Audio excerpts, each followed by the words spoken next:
Penyebab sopir Pajero diduga punawirawan tunjukkan pistol di flyover Kalibata, polisi lakukan penyelidikan. Inilah pengemudi mobil Pajero diduga purnawirawan tunjukkan pistol. Polisi lakukan penyelidikan terkait viralnya kasus tersebut. Diduga kasus ini bermula saat pelaku berebut jalan dengan pengemudi lain saat macet. Pengendara Pajero yang menunjukkan pistolnya usai serempet mobil tersebut kemudian jadi perhatian publik. Pasalnya pengendara mobil Pajero tersebut diduga adalah seorang purnawirawan Jenderal TNI. Disebutkan dalam video tersebut bahwa peristiwa ini terjadi lantaran pengemudi Pajero tersebut tak terima mobilnya diserempet pengendara lain. Adapun peristiwa ini disebutkan terjadi di jalan raya di sekitar kawasan flyover Kalibata, Jakarta Selatan.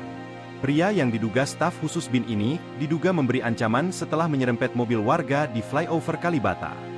Wajah pria diduga oknum TNI yang meresahkan berinisial AS dan beraksi seperti cobo jalanan itu pun ramai diperbincangkan. Hal itu terlihat dalam postingan akun media sosial X Yoknomin, Sabtu, 7 September 2024. Diceritakan bahwa saat itu oknum purnawirawan Maijen TNI staf khusus BIN tersebut hendak mengambil jalur kanan jalan.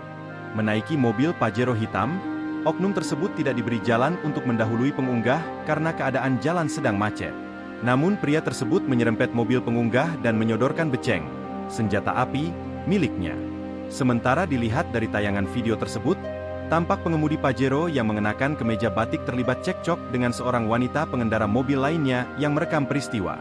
Sambil emosi, pengemudi Pajero hitam tersebut lalu memperlihatkan pistol miliknya kepada wanita pengendara mobil tersebut. Selain itu, pengunggah video tersebut juga membagikan identitas pengemudi mobil Pajero.